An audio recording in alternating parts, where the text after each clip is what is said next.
그러니까 그런 걸 생각하면 뇌에서 어떤 정보 처리, 근데 수조계의 뉴런이 관여를 하는 거잖아요. 이런 걸 생각을 해보면 상당히 긴 시간이에요. 0.5초. 그러니까 이 300ms 정도 차이가 나는 거잖아요. 그래서 이게 사람들이 여기를 뭐 잘못 늦게 지각을 했다든가 뭐 이런, 혹은 뭐 기억이 편향되어 있다든가 이런 것들 때문에 나타날 수 있는 그런 건 아니라고 생각이 들고요. 그리고 한 fMRI 연구 같은 경우에는 수초까지도 이런 딜레이가 일어나는 것들이 발견이 되기도 했어요. 그래서 여러 가지 생각을 해보게 하는 연구 결과죠. 그래서 이제 나오게 된 게 정말 의식적 사고는 행동을 유발하는지, 아니면 앞에서 리벳 실험에서 관찰된 것처럼 무의식적인 신경활동도 사고와 행동의 원인이 될 수 있는지, 이런 것들에 대한 고민이 있었고요. 그래서 이거를 정리를 한 것들이 이제 크게 보면 두 가지로 정리가 될 수가 있습니다. 하나는 일반적인 관점이에요. 그러니까 우리 이렇게 생각하죠. 우린 좀비라고 생각하지 않죠. 우리가 생각하는 대로 우리 행동이 좌지우지된다. 이렇게 생각을 하죠.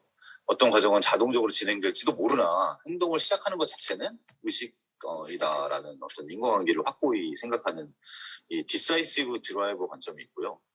또 다른 관점은 파이어스 패신저라는 관점이 있어요.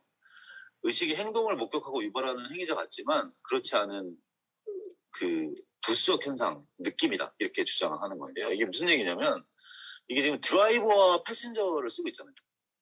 그래서 이런 상황을 한번 생각을 한번 해봅시다. 차를 움직이는 건 누구예요? 운전사죠. 그래서 여기 운전사라고 생각하는, 그러니까 차가 의식이고,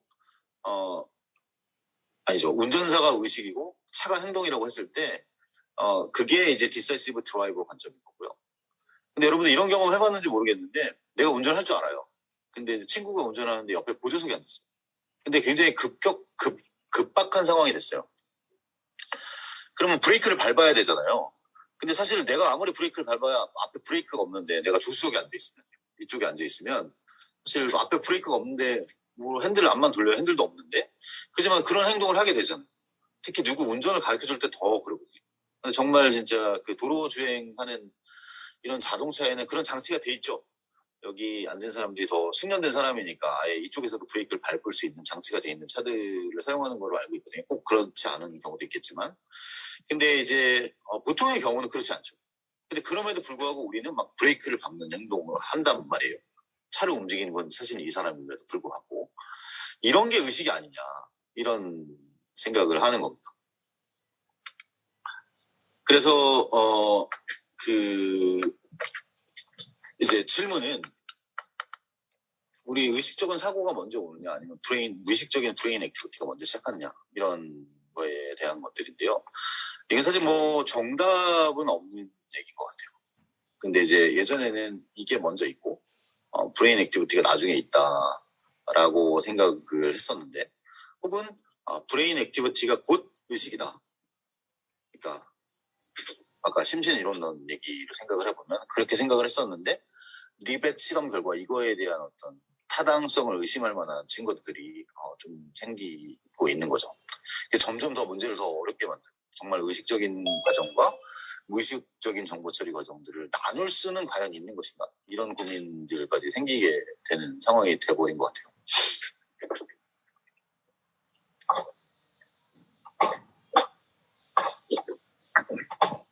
그러면 이런 리벳 실험 같은 다른 연구들은 혹시 없나, 이런 동일한 어떤 가설을 지지하는 의식이 반드시 행동의 원인이 아니라는 것을 지지하는 연구 결과들은 없나, 이런 것들을 좀 잠깐 살펴볼까 하는데, 네, 그거를 여기다 넣진 않았네요. 미안합니다. 그럼 그 얘기는 안 하는 거로 하도록 하겠습니다. 근데 이제 잠시 정리를 하자면, 지금 우리가 하고 있는 거는 의식이 참 정의하기 어렵다. 근데 이제 어떻게 정의를 할 수 있는지, 그리고 그거를 여러 각도로 지금 뒤집어보고 엎어보고 이런 것들을 하고 있습니다. 그래서 이제 여러 가지 의식적인 정보 처리의 특성에 대해서 우리가 좀 살펴볼 건데요. 다음에는요, 그거를 살펴보기 전에